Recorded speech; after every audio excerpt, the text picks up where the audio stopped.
오늘 예배는 우리가 교회와 또 가정에서 우리가 함께 드리는 예배입니다.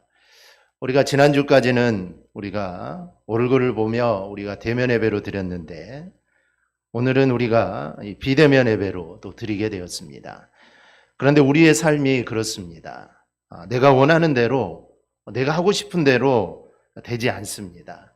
즉 하나님께 예배하는 일도 그렇고 우리의 건강도 우리의 사업도 또 우리의 자녀의 문제들도 내가 원하는 대로 잘 되지 않습니다. 이 전도서 3장 1절을 보면 이런 말씀이 있습니다. 범사의 기한이 있고 천하만사가 다 때가 있다. 여기서 이 범사라는 말은 전체, 즉 모든 것을 의미합니다. 그래서 인간의 삶 가운데 있는, 즉 일어나는 모든 상황들을 가리키는 단어입니다. 그런데 이 솔로몬이 말하고 싶은 것은 인간의 일생을 통해 얻고자 추구하는 모든 이 목적은 기본적으로 인간의 노력이나 내 의지에 의해서 이루어지는 것이 아니라 오직 하나님이 기뻐하시는 의지, 즉 하나님의 정하신 때와 그 기한에 따라 이 성취된다는 것을 지금 오늘 솔로몬은 우리에게 말해주고 있습니다. 이 맞는 말입니다. 정말 우리가 마음에 강한 소원을 가지고 내가 무언가를 좀 이루고자 하는 그런 마음을 가졌다 할지라도 이 모든 것의 성취는 우리의 계획과 우리의 시간표대로 되는 것이 아닙니다. 모든 것은 하나님이 정해두신 계획과 하나님의 시간표대로 이루어지는 것입니다. 여러분 한번 생각해 보십시오.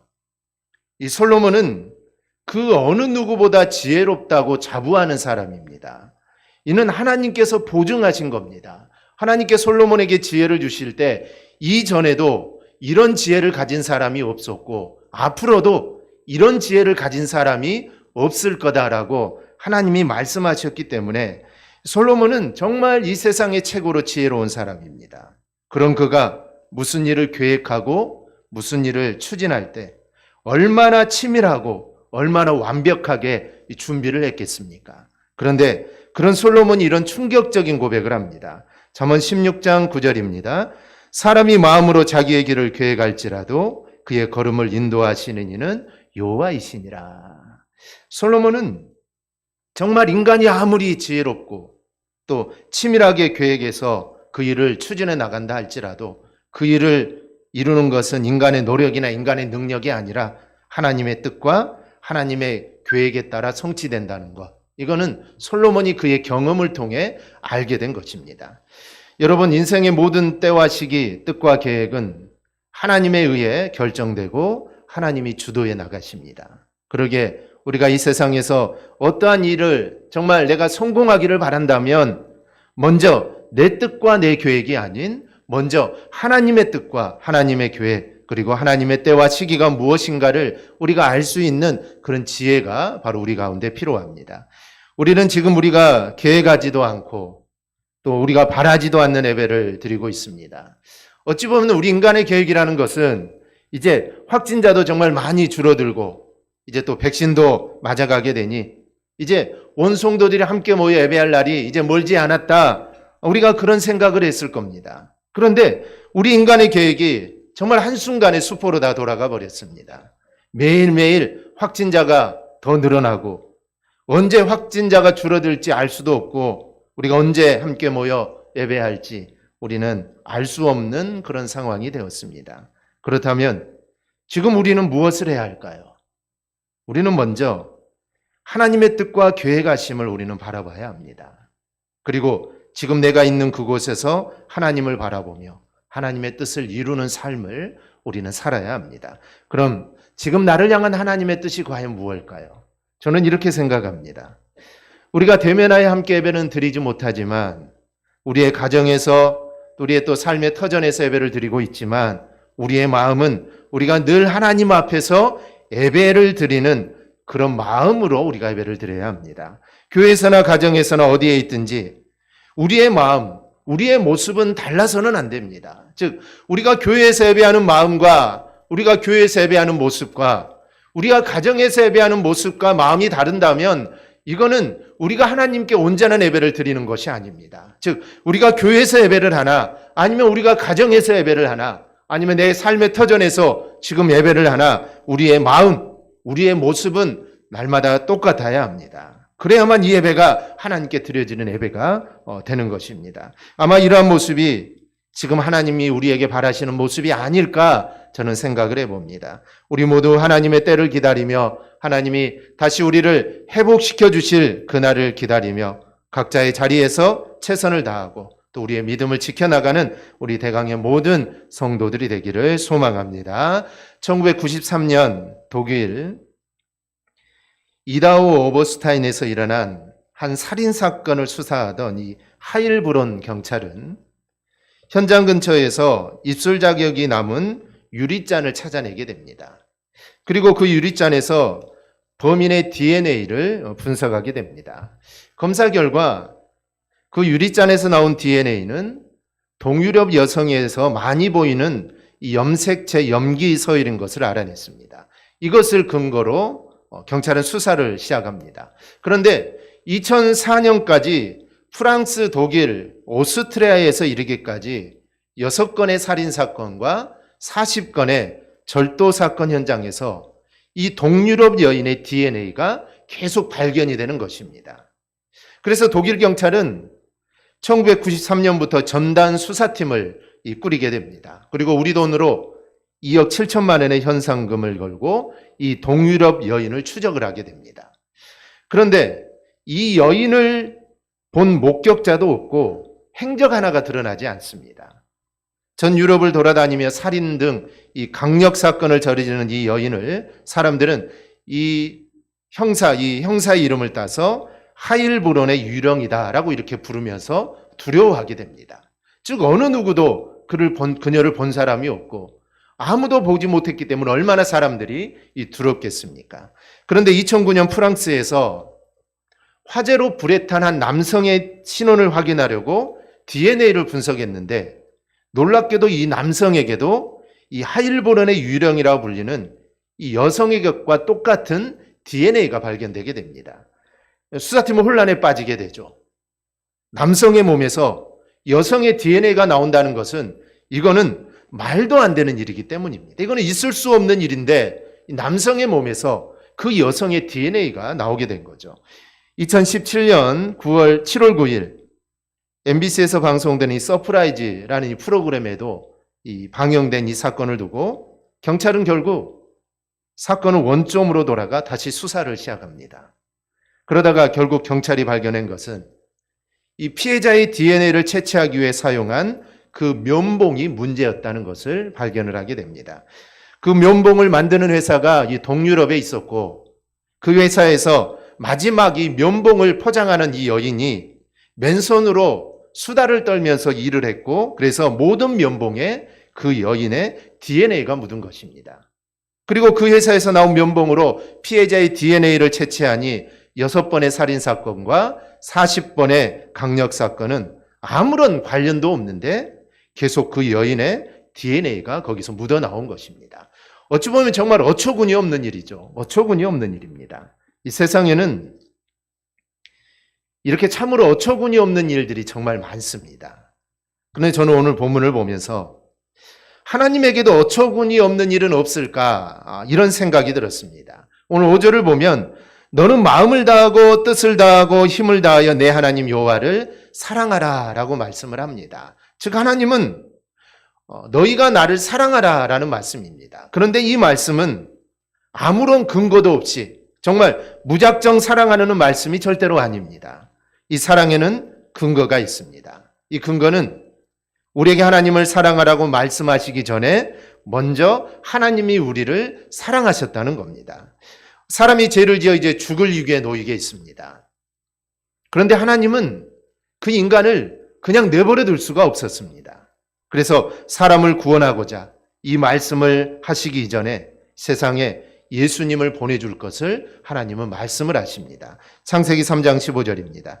내가 너를 여자와 원수가 되게 하고 내 후손도 여자의 후손과 원수가 되게 하리니 여자의 후손은 내 머리를 상하게 할 것이요 너는 그의 발꿈치를 상하게 할 것이니라. 아담과 하와는 뱀의 유혹에 넘어가서 하나님의 명령을 어기고 이 선과 악을 알게 하는 나무의 열매를 따먹게 됩니다. 이러한 불순종은 하나님의 심판을 받게 되죠. 하나님 말씀을 불순종하고 죄를 지었으니 심판을 받는 것은 이거는 당연한 것입니다. 그런데 하와에게 왜 네가 선악과를 따먹었느냐라고 물으신 하나님은 하와를 유혹한 뱀에게 징계를 내립니다. 그리고 하나님께서는 여자와 뱀 사이, 그리고 여자의 후손과 뱀의 후손 사이에 이제 원수가 될 거다라고 말씀을 합니다. 그러면 뱀의 후손은 누굴까요? 뱀의 후손은 짐승이 아니라 사탄의 뜻을 따르는 이들입니다. 그러면 여자의 후손은 하나님을 믿고 회복이 이루어지기를 기다리는 사람들입니다. 그리고 마침내 이 하나님의 약속대로 여자의 후손으로 예수님이 이 땅에 오십니다. 로마서 5장 8절입니다. 우리가 아직 죄인 되었을 때 그리스도께서 우리를 위하여 죽으심으로 하나님께서 우리에 대한 자기의 사랑을 확증하셨느니라. 그런데 우리가 잘 알듯이 이 사랑이라는 단어는 매우 추상적인 단어입니다. 그래서 사랑이라는 것은 정말 아름답고 사랑이 진실한다는 것을 우리가 알지만 한편으로 이 사랑이 막연하다는 것을 우리는 압니다. 때문에 사람들은 이 사랑한다는 말을 듣지만 그 사랑을 알기는 참 어렵습니다. 이에 비하여 우리에게 대한 하나님의 사랑은 확증된 사랑입니다. 더 이상 막연하지 않습니다. 또 추상적인 언어가 아닙니다. 우리에 대한 하나님의 사랑은 구체적인 행위였습니다.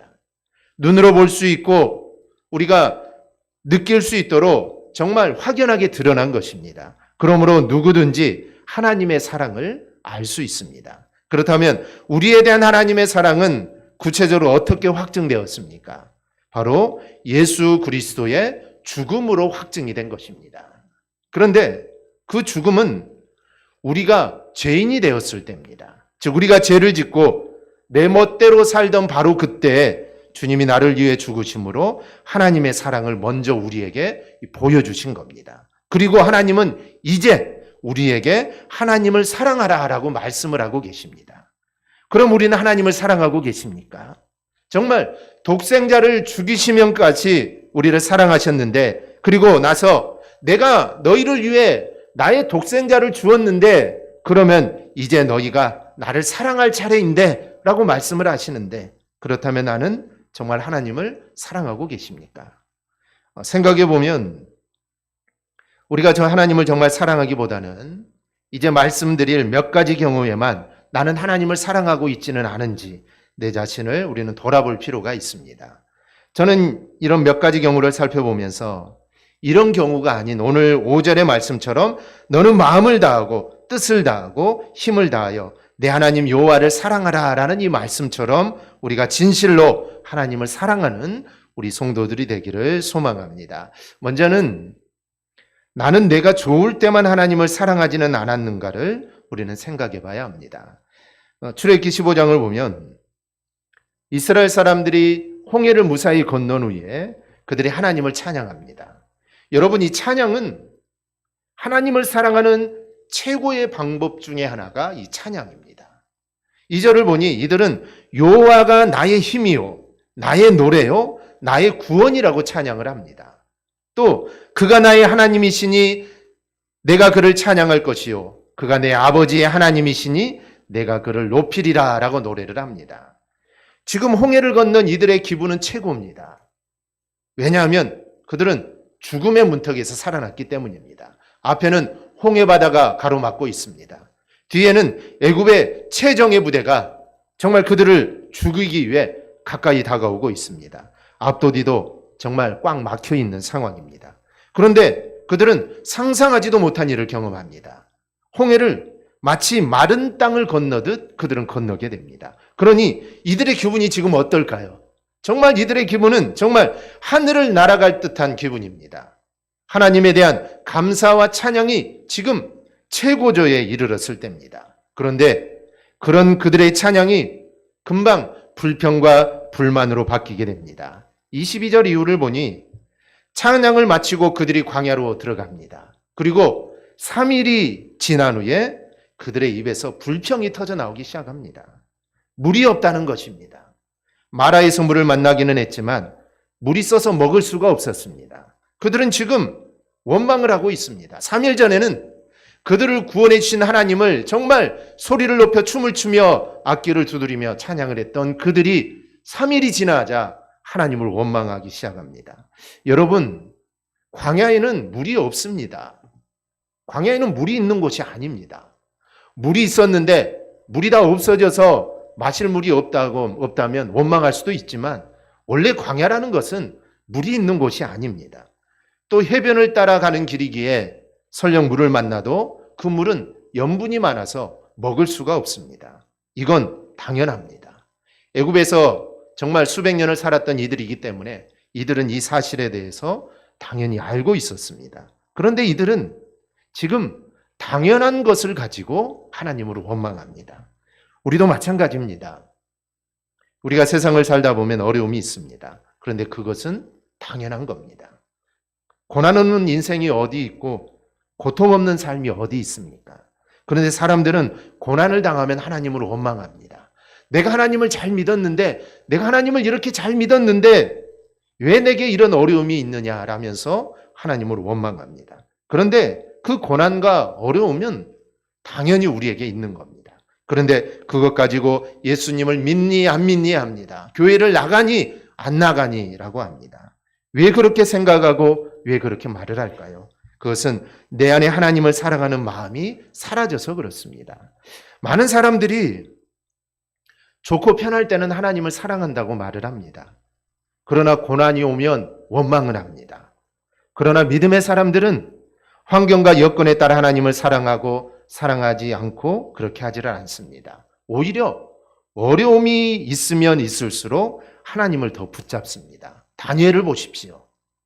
그 친구들 사드락 메삭 아벳느고를 보십시오. 그리고 히브리서 11장에 기록되어 있는 믿음의 사람들을 보십시오. 성경이 왜 이런 사람들을 믿음의 사람이라고 할까요? 그들은 언제나 변함없이 하나님을 사랑하는 사람들이기 때문입니다. 자기가 좋을 때, 자기가 편할 때만 하나님을 사랑한 것이 아닙니다. 아브라함을 보십시오. 아브라함은 아들을 바치라고 하는데도 하나님을 사랑합니다. 다니엘을 보십시오. 기도하면 사자굴에 들어간다고 해도 하나님을 사랑합니다. 그리고 사자굴에 들어가서도 하나님을 사랑합니다. 다니엘의 세 친구를 보세요. 풀무불 앞에서도 그들은 하나님을 사랑합니다. 그리고 혹시 하나님이 나를 지켜주지 않는다고 해도 그래도 그들은 하나님을 사랑합니다. 스데반을 보세요. 사람들이 그에게 욕을 하고 돌을 던져도 스데반은 하나님을 사랑합니다. 베드로는 십자가에 거꾸로 달려 죽으면서도 그는 하나님을 사랑합니다. 주님을 따르는 수많은 사람들 화형을 당하고 칼에 목이 잘려가며 사자의 밥이 되어가면서도 그들은 하나님을 사랑합니다. 이들은 환경을 초월하여 하나님을 사랑했던 것입니다. 하나님을 향한 사랑이 환경이 그들을 가로막지 못했던 것입니다. 그렇다면 나는 어떻습니까? 신앙적으로 내가 좋을 때만, 내가 평안할 때만 하나님을 사랑하는 사람은 아닙니까? 그런 우리에게 오늘 주님은 이렇게 말합니다. 내가 그렇게 너희를 사랑한 것처럼 너희도 변함없이 언제나 나를 좀 사랑했으면 좋겠다라고 우리 주님은 우리에게 말씀합니다. 우리가 죄를 지었다고, 하나님을 원망했다고, 하나님께 불평했다고 우리를 절대로 버리거나 우리를 외면하지 않는 분이 우리 주님이십니다. 우리도 정말 그렇게 하나님을 사랑하며 살아가기를 주님의 이름으로 소망합니다. 둘째는 내가 필요할 때만 하나님을 사랑하지 않았는가를 우리는 생각해 봐야 합니다. 사무엘의 7장 1절 2절을 보면 다윗이 자신은 백향목에 지은 궁에 사는데 하나님의 법궤는 천막에 있는 것을 안타까워하며 하는 장면이 나옵니다. 여호와께서 주위의 모든 원수를 무찌르사 왕으로 궁에 평안히 살게 하신 때에 왕이 선지자 나단에게 이르되 볼지어다 나는 백향목 궁에 살거늘 하나님에게는 휘장 가운데에 있도다. 이 보통 사람들은 힘들고 어려운 고비를 지나면 그 힘들고 어려운 고비 때 도와준 사람들을 잊는 경우가 많습니다. 심지어는 그 사람이 나에게 도와준 것이 뭐가 있냐라고 말하기도 하고 더 안 도와주었다고 좀 더 도와주었으면 잘 됐을 텐데 왜 좀 더 도와주지 않았느냐고 이렇게 원망하는 사람들도 있습니다. 그런데 사람에게도 이렇게 말하는데 보이지 않는 하나님에게는 어떠하겠습니까? 우리가 다윗이 위대한 사람이라고 생각이 드는 이유는 그는 힘들고 어려울 때나 또 평안하고 잘 될 때나 늘 하나님을 잊지 않고 살아갔던 사람이기 때문입니다. 골리앗을 물리칠 때나 또 사울 왕에게 쫓겨다닐 때나 그리고 왕이 되었을 때도 다윗은 한결같았습니다. 심지어는 그는 죄를 지었을 때도 한결같았습니다. 은밀하게 숨기고 싶고 정말 남이 몰랐으면 하는 죄를 지었는데 하나님이 나단 선지자를 보내서 그 죄를 책망합니다. 다윗은 아무도 모를 거라고 생각했습니다. 실제로 아는 사람 아무도 없습니다. 그런데 하나님은 알고 계셨고 나단을 통해 책망하십니다. 얼마든지 왕의 권위로 그것을 무마할 수도 있습니다. 야, 내가 왕인데, 야, 나단아, 내가 그럴 수도 있지. 이렇게 말할 수도 있는데 그는 즉시 무릎을 꿇습니다. 다윗은 자신이 필요할 때만, 하나님의 도우심이 필요할 때만 하나님을 사랑하는 사람이 아니었습니다. 목회를 하다 보면 정말 안타까운 상황에 처해서 기도를 부탁하신 분들이 있습니다. 그런데 문제가 해결되고 이 어려움이 다 풀리면 다시 원점으로 돌아가거나 아니면 그보다 더 못한 믿음 생활로 돌아가는 사람들이 종종 있습니다. 누가복음 11장을 보면 주님이 이런 이야기를 합니다. 집을 나간 귀신이 돌아다니다가 갈 곳이 없자 더 악한 7 귀신을 데리고 들어와서 형편이 더 나빠진 사람이 있습니다. 이 말씀처럼 어떤 분들은 문제가 생기기 이전보다 더 신앙적으로 퇴보한 사람들을 보게 됩니다. 왜 그럴까요? 자신에게 하나님이 필요한 때만 하나님을 구하여서 찾기 때문입니다. 그리고 자신이 구한 것을 이제 찾을 필요가 없다 싶으면 하나님과 상관없이 살아가게 됩니다. 하나님을 믿지 않는 사람처럼 살아갑니다. 시편 67편 1절을 보면 하나님은 우리에게 은혜를 베푸사 복을 주시고 그의 얼굴빛을 우리에게 비추시는 분이라고 하는데 그분을 내가 필요할 때만 구하고 필요하지 않으면 외면을 합니다. 사울 왕을 보세요. 사무엘상 13장을 보면 이제 이스라엘이 블레셋과 전쟁을 해야 되는데 사무엘 선지자가 오지를 않습니다. 사무엘이 내가 7일 안에는 너에게 가겠다고 했는데 7일이 다 되어 갑니다. 그런데도 사무엘이 오지를 않습니다. 그래서 사울은 자신이 제사를 지내고 전쟁에 나갑니다. 그러다 책망을 받습니다. 그럼 이것이 왜 문제일까요? 문제는 제사보다 이 사울의 불신앙의 문제입니다. 제사를 지내고 안 지내고가 문제가 아닙니다. 하나님은 전쟁에 나갈 때 너희들 반드시 제사를 드리고 나가라라고 말한 적이 없습니다. 그럼 여기서 문제되는 것은 제사만 지내면 이길 거라는 이 사울의 잘못된 신앙이 문제였던 겁니다. 자기 필요에 따라 제사를 지낸 것이 바로 이게 문제죠. 이것은 15장에도 동일하게 반복됩니다. 하나님은 아말렉을 진멸하라고 했는데 사울은 좋은 것을 다 잡아 남겨놓았습니다. 왜 그랬냐라고 물으니 제사 드리려고 그랬다고 합니다. 믿음 좋은 사울이 이렇게 변하게 되니 자신의 필요에 따라 하나님을 섬기게 됩니다. 사울이 원래는 사울이 어떤 사람입니까? 사울은 그의 아버지 기스가 암나귀를 잃어버리자 정말 그 암나귀를 찾아다니고자 정말 여러 곳을 돌아다녔던 사람입니다. 선지자를 뵐 때는 빈손으로 갈 수 없다고 정말 이렇게 말했던 사람입니다. 왕으로 뽑히자 나는 왕의 제목이 되지 못한다고 말하면서 짐 속에 숨던 사람입니다. 그때 사울은 정말 하나님을 경외하고 하나님을 사랑하는 사람이었습니다. 그런데 세월이 지나 이제는 세상적인 방법이 익숙해집니다. 전에는 하나님이 최고였고 무슨 일을 하든지 하나님의 방식대로 하나님이 하라는 대로 했는데 이제는 세상에 익숙해지니 자기의 필요에 따라 하나님을 찾습니다. 그 결과 그는 결국 왕위에서 쫓겨나게 되고 버림을 당하게 됩니다. 시편 119편 2절을 보면 여호와의 증거들을 지키고 전심으로 여호와를 구하는 자는 복이 있도다라고 말을 하는데 나는 필요에 따라 하나님을 구하는 사람이 아닌지 내 자신을 우리는 돌아봐야 합니다. 그리고 이제부터는 우리가 전심으로 하나님을 구하며 찾는 우리 믿음의 성도들이 되기를 축원합니다. 셋째로 나는 다른 것과 하나님의 가치를 비교하면서 하나님을 사랑하고 있지는 않은지 우리는 생각해 봐야 합니다. 사람들마다 스스로 가치가 있다고 생각하는 것들이 다 있습니다.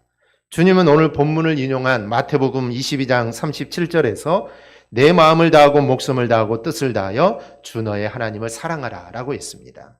그런데 우리는 하나님을 그렇게 사랑하십니까? 마음을 다하고 내가 목숨을 다하고 내가 뜻을 다하여 하나님을 사랑하십니까? 내가 나를 그렇게 사랑하느냐라고 물으신다면 여러분들은 하나님께 과연 무엇라고 대답하시겠습니까? 신문 보도를 보니 어떤 사람이 명품 낚싯대를 구입을 해서 낚시를 갔습니다. 얼마나 비싸겠습니까? 얼마나 소중하게 생각하겠습니까? 그런데 한눈 파는 사이에 이 물고기가 그 낚싯대를 끌고 사라져갑니다. 그러자 물에 뛰어들었다가 물에 빠져 죽었다는 보도를 보았습니다. 이 사람에게는 자신의 목숨보다 이 낚싯대가 더 소중한 겁니다. 이 낚싯대에 자신의 모든 가치를 여기에 두고 있었던 것이죠. 그런데 살면서 이런 유사한 경우가 우리가 얼마나 많습니까? 우리는 돈을 최고의 가치로 둡니다. 차를, 집을, 취미를 최고의 가치로 둡니다. 그 외에도 자신의 삶에서 내가 최고의 가치로 두는 것들이 많습니다. 그리고 우리는 그것을 얻기 위해 하나님께 구합니다. 그리고 구한 것을 이루어지면 주님을 떠납니다. 왜냐하면 주님보다 그것에 더 가치를 두고 있기 때문입니다. 하나님이 최우선이 아니라 하나님을 차선으로 생각하기 때문입니다. 그런 우리의 모습을 아시기에 우리 주님이 뭐라고 말을 합니까? 너희는 마음을 다하고 목숨을 다하고 뜻을 다하여 주 너의 하나님을 사랑하라 라고 말을 합니다. 우리가 하나님만을 최고로 놓는다면 주님이 이런 말씀을 하실 리가 없죠. 그런데 우리는 그렇지 못합니다. 하나님보다 항상 세상 것을 최고로 놓습니다. 그래서 하나님은 우리를 향해 이렇게 말씀을 하는 겁니다. 내가 믿어야 할 하나님, 너를 사랑하는 하나님, 너를 돕는 하나님, 그 하나님을 사랑하라는 것입니다. 하나님을 차선이 아닌 너의 최우선으로 두라라는 말씀입니다. 하나님을 최우선으로 사랑하지 않는 사람은 언제나 자기의 생각과 하나님을 생각하는 마음 사이에서 갈팡질팡합니다. 이럴까 저럴까 생각을 합니다. 열왕기상 18장 21절을 보면 엘리야 선지자가 백성들에게 이렇게 말합니다. 너희가 어느 때까지 둘 사이에서 머뭇머뭇하려느냐? 여호와가 만일 하나님이면 그를 따르고 바알이 만일 하나님이면 그를 따르라. 엘리야가 이렇게 말을 하죠. 그런데 백성들이 어떻게 했을까요? 백성들이 아무런 대답을 하지 않습니다. 너희들 바알을 따를 것인지 하나님을 따를 것인지 여기에 선택해라. 그러면 우리가 하나님을 따르겠습니다라고 대답을 해야 될 텐데 백성들이 아무 대답을 하지 않습니다. 저울질을 하고 있습니다. 즉 어느 쪽을 택해야 내가 손해보지 않을까? 내가 바알을 택해야 될까? 하나님을 택해야 될까? 어느 쪽을 택하는 게 지금 이 상황에서 내가 손해보지 않을까? 그들은 이런 생각을 하고 있는 겁니다. 그러니 선뜻 그들은 대답을 하지 못합니다. 주님은 우리를 위해 자기의 목숨을 내어주셨는데 우리는 세상의 것들과 하나님을 놓고 저울질을 하고 있습니다. 우리는 절대로 이런 마음을 가져서는 안 됩니다. 이런 마음은 지금 하나님의 마음을 찢어지게 하는 것입니다. 하나님은 나를 위해 독생자까지 주셨는데 그리고 그 독생자를 십자가에 죽게 하셨는데 우리가 그 하나님과 다른 것을 가지고 저울질한다면 이 독생자를 주신 하나님의 마음이 얼마나 아프겠습니까? 그러니 우리는 온전히 하나님을 사랑해야 합니다. 내가 좋을 때만 하나님을 사랑해서는 안 됩니다. 또 내가 필요할 때만 하나님을 사랑해서도 안 됩니다. 또 다른 것과 하나님을 절대로 비교해서도 안 됩니다. 우리는 독생자까지 죽음에 내어주신 이 하나님의 사랑을 우리가 기억하며 우리가 마음을 다하고 뜻을 다하고 힘을 다하여 요 하나님을 사랑해야 합니다. 이러한 삶이 우리가 하나님의 은혜에 보답하는 우리의 삶입니다. 우리 모두 이제부터 정말 우리의 모든 것을 다 드려서 하나님을 사랑하는 삶을 우리가 꼭 살아가기를 주님의 이름으로 축원합니다. 아멘. 기도하겠습니다.